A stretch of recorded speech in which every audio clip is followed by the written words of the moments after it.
going to answer these questions.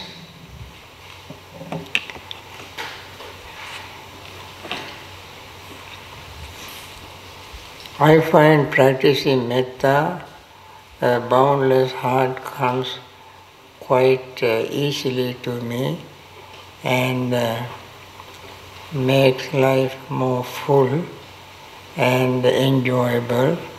However,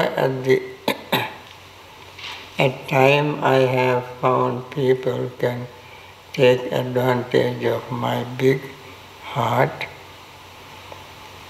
Where does the role of boundless come in when we are committed?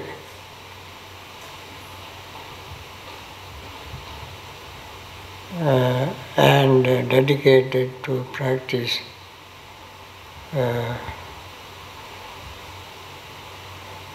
boundless heart.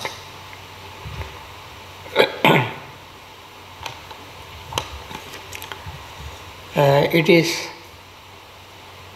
possible when people do not understand the benefit of metta practice, they can ridicule somebody, take the advantage of somebody, because these people who take advantage or ridicule metta practitioners are the ones who suffer a great deal. They don't know any way out of their suffering. Therefore, when somebody does this metta practice, that they cannot relate to it because it is so alien to them, so unusual. So it is true that they would ridicule or make fun of you. But that should not discourage your practice. You continue to practice because you are the one who really experienced the benefit. And eventually perhaps those who look down upon you for practicing metta might realize, and they also wanted to see how it works. Probably they might change their mind. I think that that's what I must say.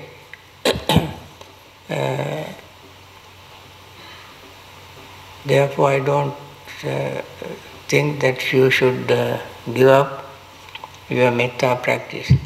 Of course, if they take undue advantage, just very blatantly, grossly say something, do something, then of course you have to defend yourself and protect yourself in a normal way without getting involved in other problems. But I would not ask anybody to give up or discourage in practicing this.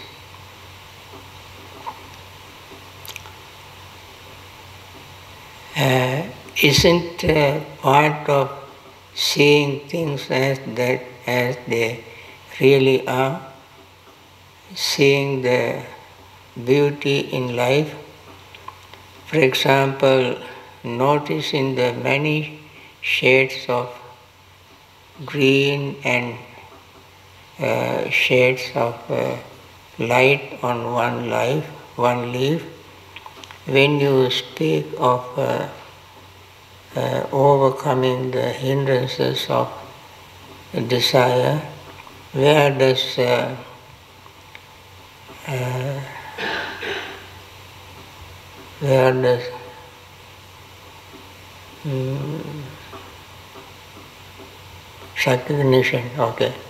recognition of this simple beauty that we often miss and can connect us to the present moment come into play.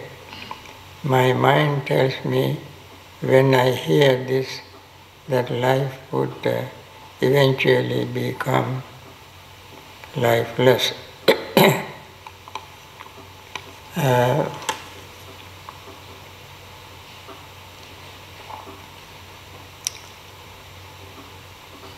Appreciating something and desiring something is not the same. Even the fully enlightened ones enjoy the forest. There's a saying, Ramaniyani Aranyani Yatta na Ramati Jano Vitaraga Ramisanti na te kama gaveshino, meaning enlightened beings are delighted in the beauty of a forest.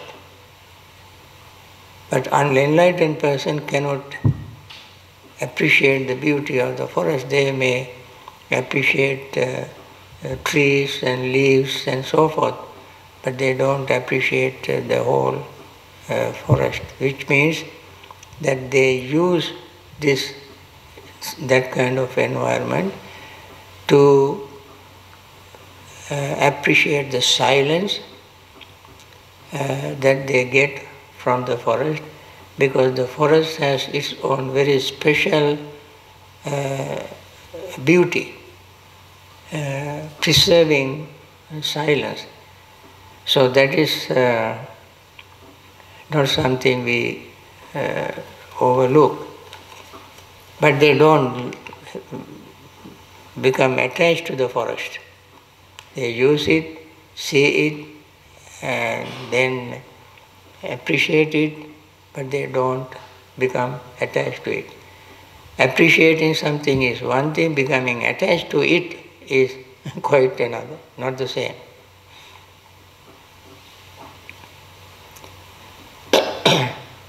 And in many discourses, in many sayings, we see this happening when even when he was going to pass away, even at the age of 80, he told Venerable Ananda, such and such a place is very beautiful, calming, relaxing. Let us go there. Let us go to such and such a place to spend the night, spend the day, because it is so Ramaniya, that is very pleasing. Let's go. So he appreciated the beauty, silence, and pleasantness of the environment, but never was attached to any of those things. I experienced a state of meditation of what felt like unbounded rapture, ear-to-ear smile,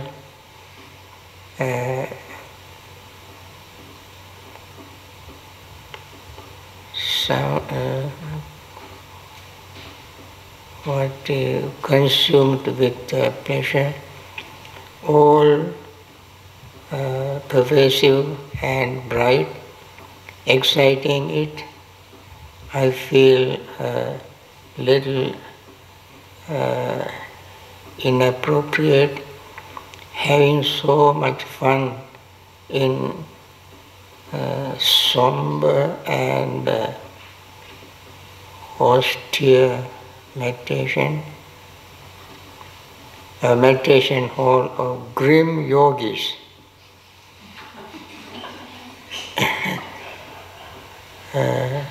Jhana or some other exuberance. Now,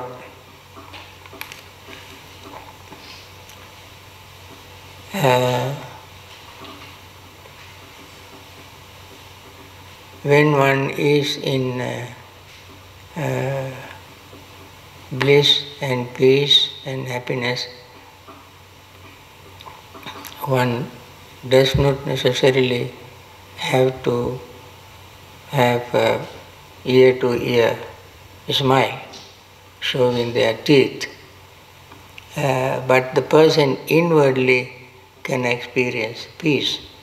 So outwardly, person may not appear very happy, but inwardly person may experience great deal of happiness. So by looking from outside, we cannot judge whether the person is in peace or not. You say that metta should be an attitude that permeates our practice, that it arises spontaneously and can be taught. But for those of us filled with a lot of negativity, can it be helpful to have a more intentional, specific practice to begin to cultivate feeling of metta? Specific practice to begin to cultivate feeling. Actually,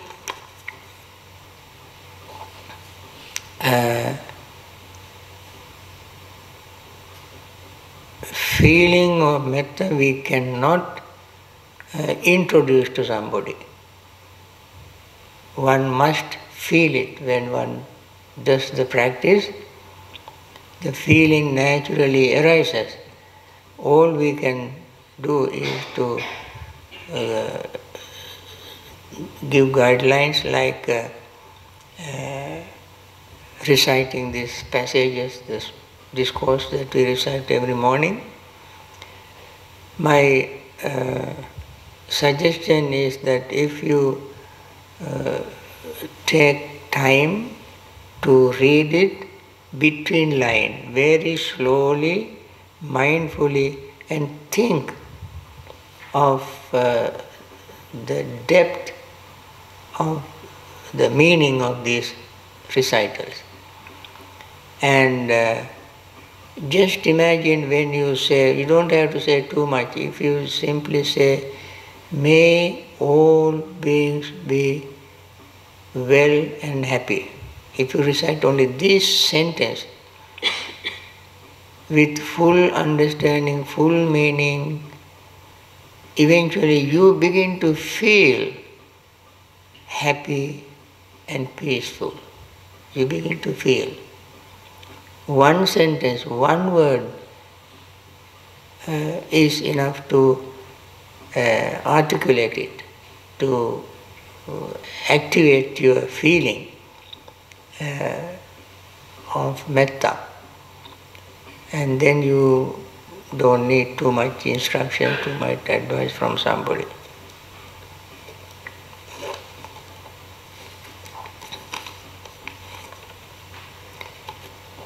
Could you speak about the antidote of each of the 5 hindrances? For example, if restlessness arises, what can serve as an antidote to it? I see restlessness, when it arises,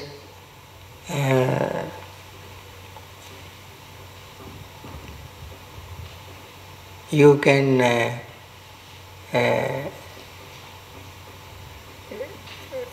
come back to your breathing and breathe several times to make the breath easy to notice and focus your mind on it. And also think of something very peaceful object, serene object. In our minds, peaceful and serene, calm object is the Buddha, not the image you see in the altar. Buddha image that we create in our mind, thinking of his very noble, peaceful qualities. You will never, of course we have to have some understanding of the qualities of the Buddha. We will never find any place, anywhere, where he was upset, was angry, was using harsh words and so forth. All the time, when you read so carefully the teachings of the Buddha, you can see Buddha was so peaceful. He was very, very much like a benevolent mother.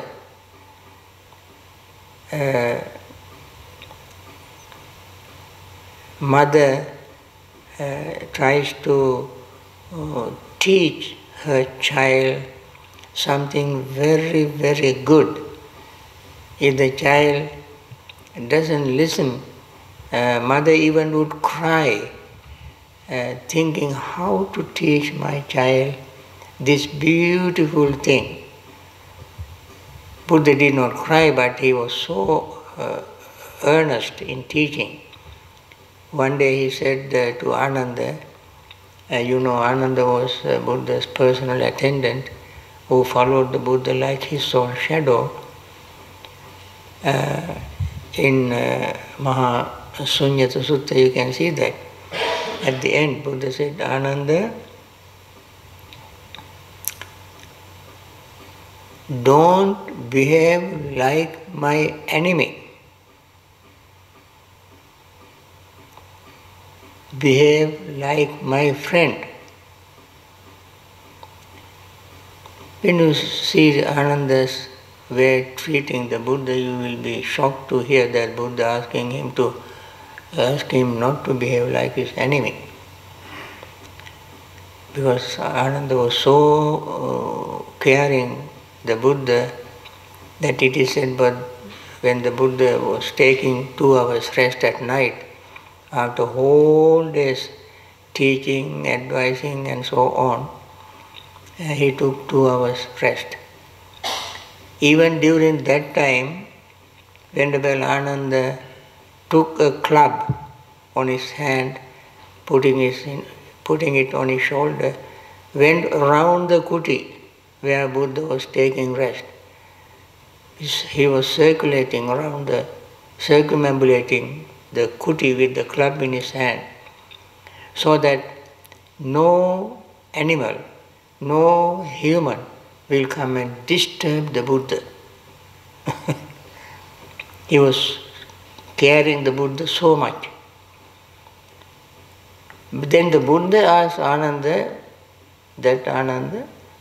Ananda, don't behave like my enemy. What he meant was, Ananda, if somebody does not listen to my advice and turn away from my advice, he is treating me as his enemy.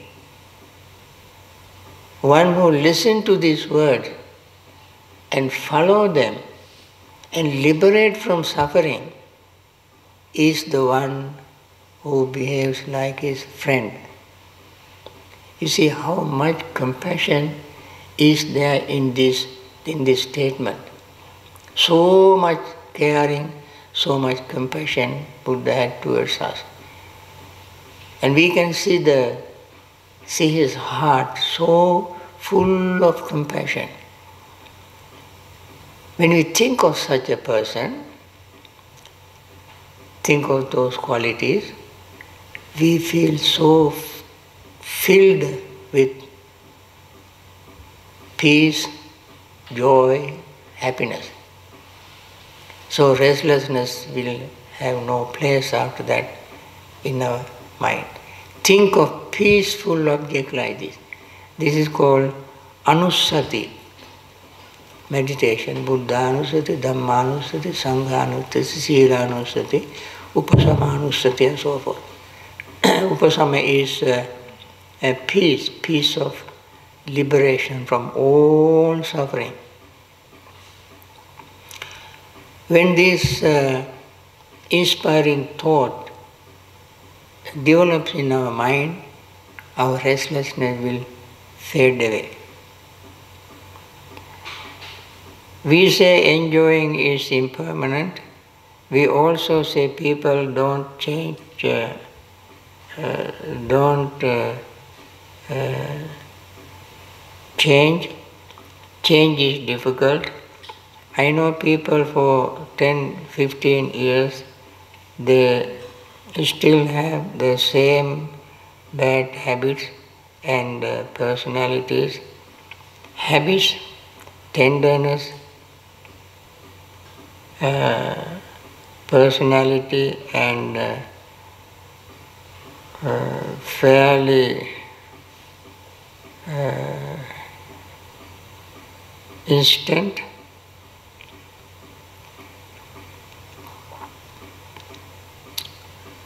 Consistent, I'm very fairly consistent. Are they permanent? People are predictable. Are they permanent in same way? In some way?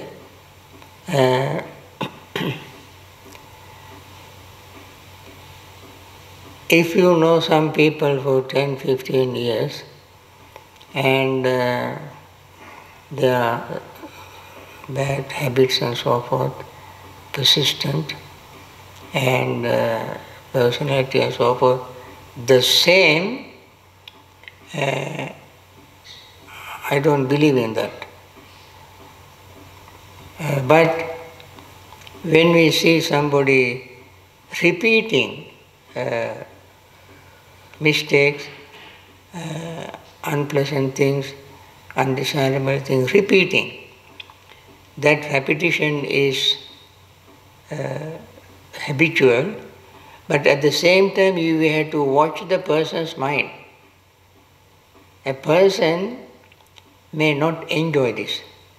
That person, even though the person repeats, that person himself or herself repeatedly regret. Why I do this? I have done this. Every time I did this, I repented. I didn't like it, but it happens very naturally. There's a habit.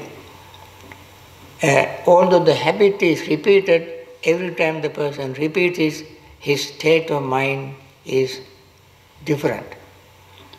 And the repetition always is almost reflexive. The person is not doing it deliberately. At the same time, the person's mental state changes. So, we say the repetition is due to permanency. It is not permanency. It is a sign of unmindfulness. So the person develops some degree of awareness of it each time person repeat it, but because of the samsaric habit, they repeat it. Even habit, though it is very persistent, very strong, is not permanent. It is changing. If the personality is changing, and the person physically is changing, mentally, psychologically is changing, emotions changes, everything is changes, but we get irritated, upset every time something happens. On our part, each time we get upset, we also won't be upset the same degree, same way as in the past. Our regret, our disappointment also is changing, and not to the same intensity as before. Every time it happens, we notice it also changes, and we become even more and more insightful. These are the signs of impermanence. Is metta something that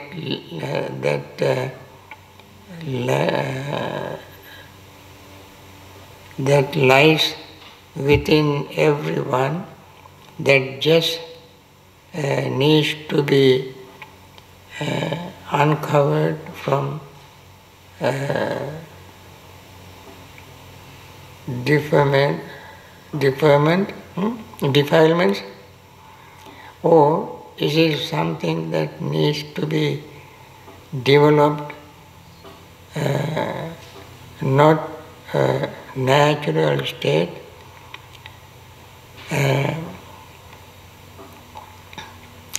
I think I mentioned this earlier. Metta lies within every person's mind in a very rudimentary form. But because of various conditioning, the person cannot develop it. That is the problem. Conditioning means some other defilements, other habits, and so forth. The person cannot develop it. That is the only problem.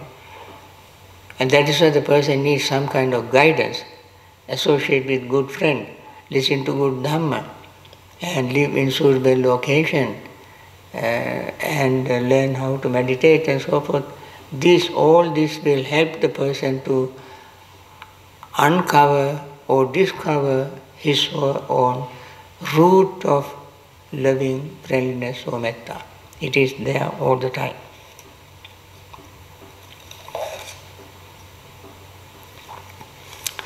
And some people can do it easily, as I mentioned this morning. Some people take some time to develop it. Can one attain jhana while doing walking meditation? I think I mentioned no. You cannot attain jhana while walking because you are engaged in various activities, physically and mentally, and focusing mind on one object, like breathing, to the degree that the whole body and mind becomes calm, is not easy. Therefore, while walking, you cannot do that. Would you change anything in the book that you wrote on jhana now that you have had many years of practice? Something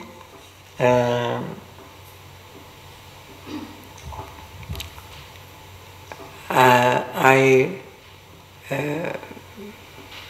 particularly the understanding of what you call initial application, sustained application is drastically changed because what we read in books and in theories doesn't apply. So it is changed. Other things have not changed very much.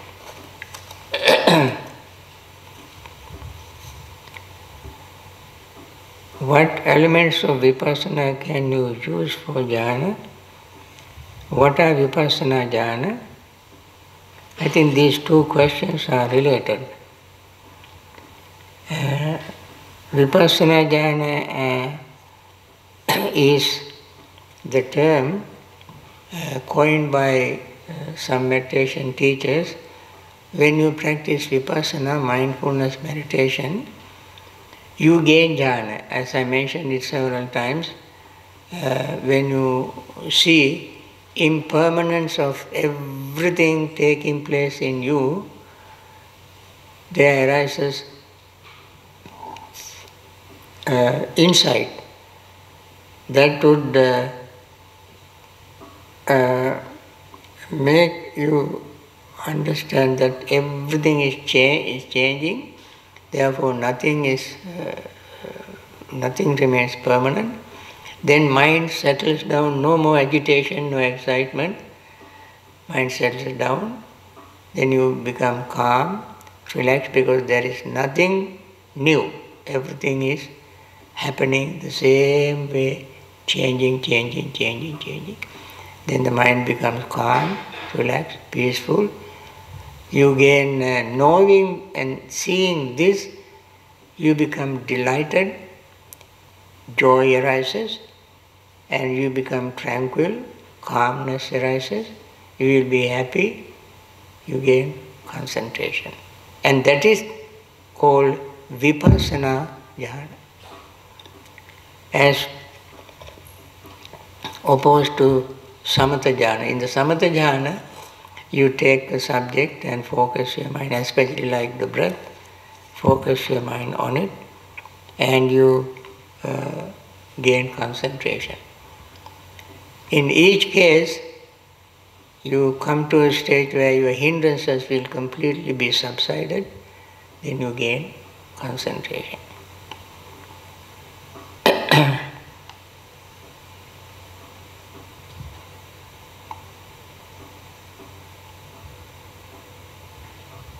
You said your favorite satire is impermanence, but I hope you can teach much longer. Please give us some advice to prepare our return to real life. Again, there are several things in this. One is thank you for continuing teaching at 88. You said your favorite saying maybe is impermanence, but I hope you can teach much longer. Okay, there's not much to say about the question. When you return to real life, this is my puzzle that I cannot understand. What is the life here? It is artificial. So you imply this is artificial life, that is real life in the concrete jungle.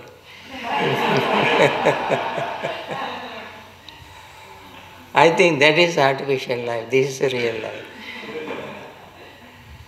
You are confined to a very small place, always hearing vehicles and lot of noise and people bustle here and there, a lot of confusions, smoke and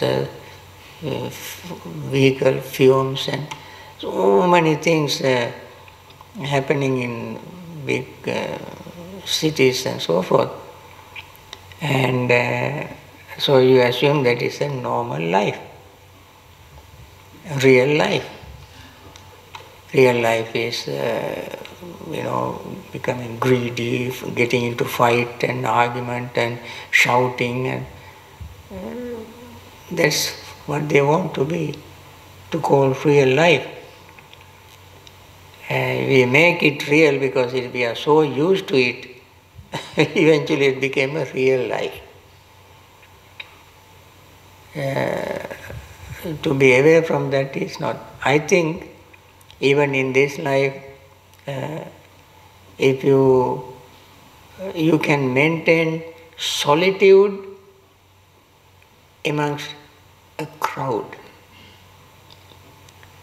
Ideal solitude you can maintain even amidst of big crowd, so long as you focus your mind on what is happening to you, in you, even in interacting with people.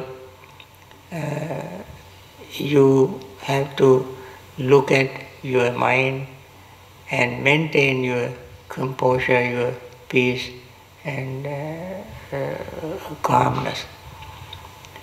That we can do even in outside the meditation retreat centers.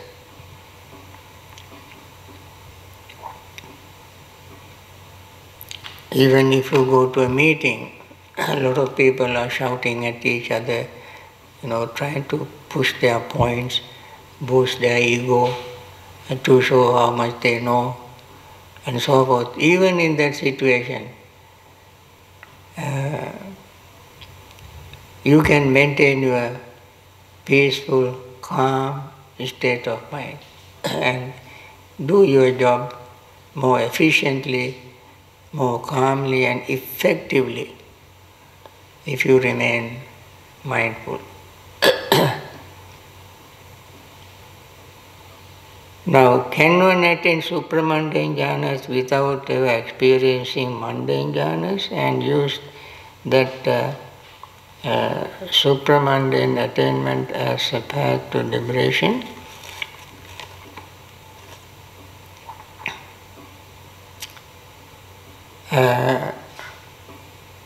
You can attain supramundane attainments without mundane jhanas,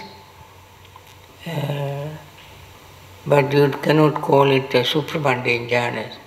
The very word supramundane jhanas is used the state of mind that you attain after attaining mundane jhanas. Mundane jhanas, the difference between mundane jhanas and supramundane jhanas, mundane jhanas have a goal of gaining concentration. Supramundane jhanas has a goal of liberating yourself from all psychic irritants, including fetters, not only hindrances, but even fetters. In mundane jhanas, you overcome only 5 hindrances. In the supramundane jhanas, you overcome hindrances and then overcome your fetters.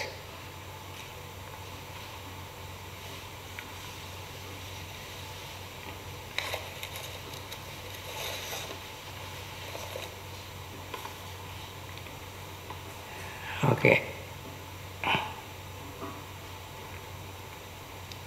There is a question, I don't want to answer the question, but I read it. Don't expect me to answer that. It is totally irrelevant to our practice. Is it unwholesome to buy a car for 100,000 when you can buy a car for 20,000 instead? That does some job? Not related to meditation.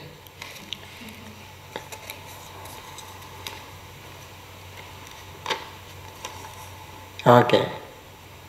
How many minutes do you recommend people meditate on a daily basis to develop and maintain a strong practice? Actually, it is difficult to recommend, but I can suggest maybe at least half an hour, at least, the minimum. But you have to do it several times a day, morning, evening, at least twice a day, every day. Then you begin to taste meditation, then increase the period of meditation. Okay.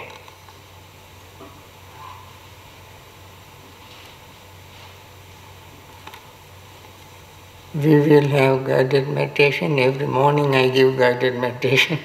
I think if you remember that and follow it, that would be very good. Please permit to ask somewhat technical question. I have heard the term Vipassana Jhana. Could you please describe it? I just answered that question. I don't have to repeat it again. Another is, can you or someone of the other monastics share your experience with jhana? Actually, experience with jhana cannot be shared. One has to experience it. Experience is one thing and talking about it is quite another. I was talking about it and I cannot share the experience, because experience, each person has to experience it. Someone say, I need to be more compassionate to myself instead of driving this old, what do you call it, car, I should buy a new car. Well, that also is not a meditation question. Okay. My previous jhana instructions stressed the use of access concentration. What do you advise about this? I think I answered this question in my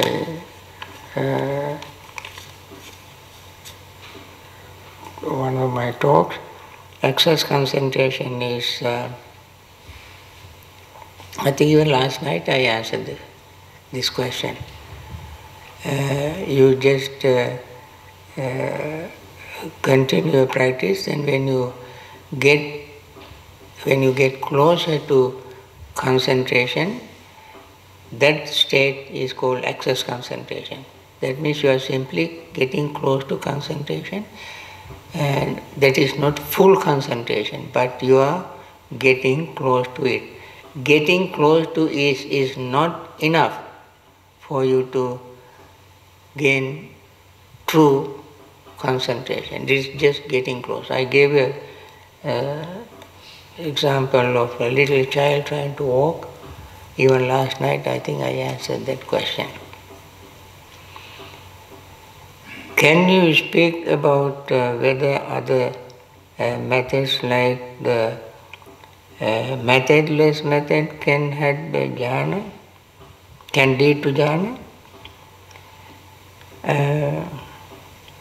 No, I don't think so. You have to have a system, a method to attain jhana. Without any method, any system, you cannot attain it.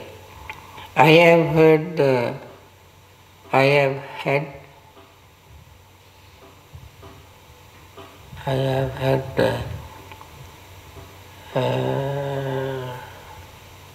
was using my thought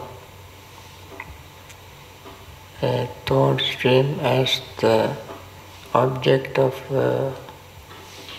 concentration, then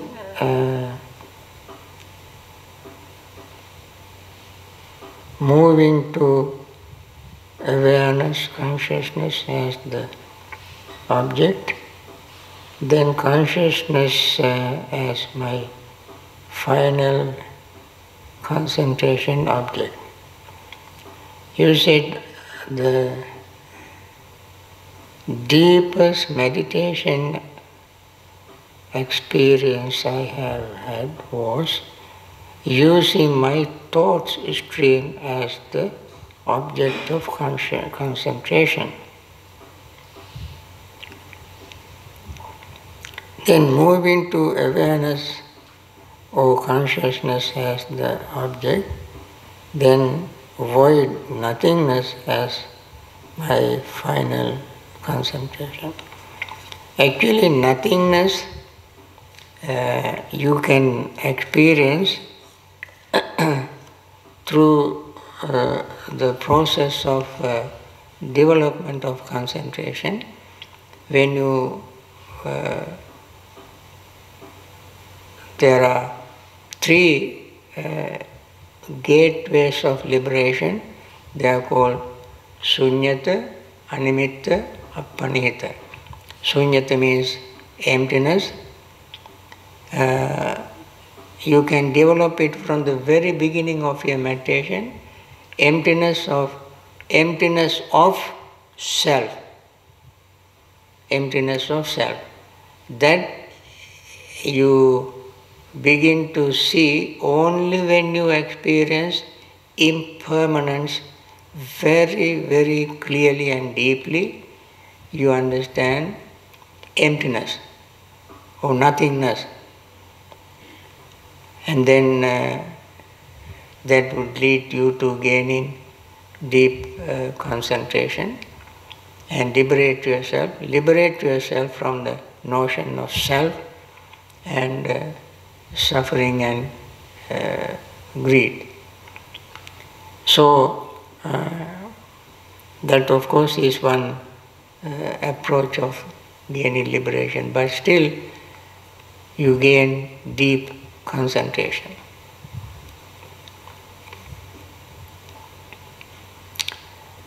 For the most part, I can only breathe through one nostril at a time. Also, I most naturally feel the breath further into the nose, not at the nostril opening. Since I usually breathe through one nostril mostly, can I still practice jhana by focusing on one nostril? Also, can I practice jhana by focusing on wherever I feel the breath most naturally, such as in the nose? How about the abdomen or the whole respiration process? That is a single point. Okay. Yes, you can focus your mind on wherever you feel the breath, even if you feel the rising and falling of abdomen. All you need is to gain concentration. So wherever you focus your mind, if you gain concentration, you can gain jhana. Will you please review how to practice breath meditation properly, skillfully, and in order to cultivate jhana? I think I mentioned it many times. Focus your mind on the breath. I don't know how to give you step by step. I can simply say you come, find a quiet place, find a good cushion, assume good posture, keep the body straight and start focusing your mind on the breath, and then breathe normally and inhaling. These are the things I repeat all the time, and I don't know what else I must tell you to make you understand the steps. Would you said that unwholesome actions always lead to unwholesome results. Sometimes greed leads to the accumulation of wealth, which might result in beautiful home and early retirement. How is that a bad result? You are talking about something different from what I am talking. I am talking about gaining concentration, liberating mind from sorrow, lamentation, pain, grief and despair. Going to retirement home is not doing any of these things. And working very hard and accumulating a lot of wealth is not going to do any of these things. They rather increase your greed, increase your pain, sorrow, lamentation, regret and so forth and so on. So we are on two different pages, not on the same page.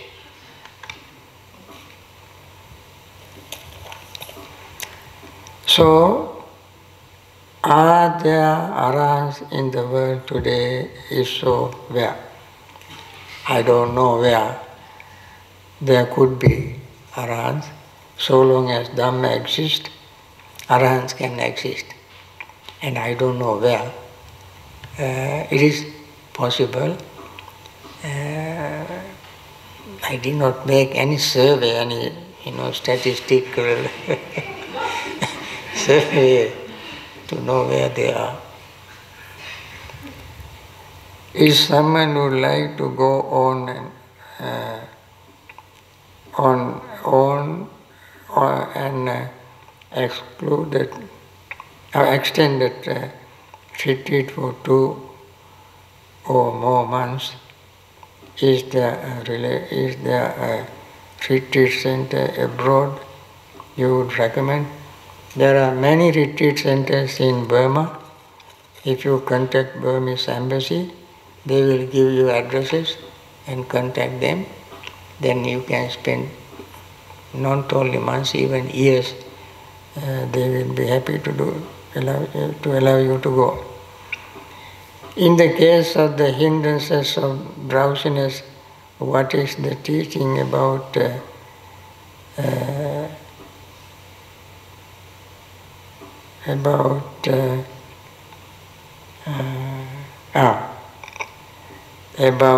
caffeinated beverage like tea? For drowsiness, if you take caffeinated anything, tea or coffee, instead of drowsiness you have another hindrance, restlessness and worry. So I would not recommend that. Can one obtain jhana without seeing the nimitta first? You can attain jhana. Nimitta is something that arises on the way, and if you are very attentive, you will notice it. If you are not attentive, you will miss that. When you miss it, you may not be very sure whether you have attained jhana or not. When you hit that means very tiny little spark of light, you pass that, so you have to recognize it. That's only a matter of recognition. How do we deal with wrong people in our own family who ridicule our practice? I think I mentioned this, gave the answer earlier. I like to finish this. Do stream enterers see things as they really are for the rest of their life? Yes. Once you begin to see, once you saw the things as they really are at the attainment of stream entry, you will never lose it. Never lose it. Always you will see them exactly as they are for the rest of your life.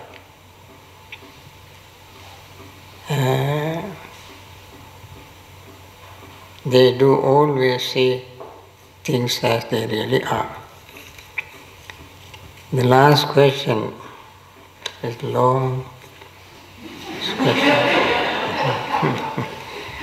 Often I experience pressure at the forehead, between the eyes, about the nasal area, and even down into the upper set of teeth. The pressure can easily be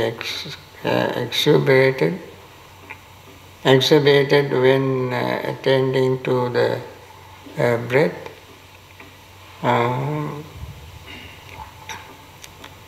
Breath at or about the nose or mouth. It is a definite obstacle to the mind settling, as there is discomfort arising, discomfort, aversion, and desire for it to go away,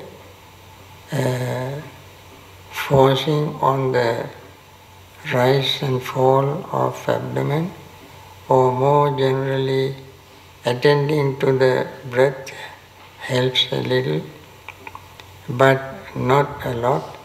Do you have advice on how to dissipate this pressure, or to somehow practice successfully despite its uncomfortable presence? It's like having a stone in the shoe that can be taken off when I want to hike. Okay, now when you have pressure in between your eyes and so forth, perhaps you might be trying too hard and pressing your facial muscles. Therefore, I don't think you should do that. If you feel like focusing mind on the abdomen rising and falling, that would be good.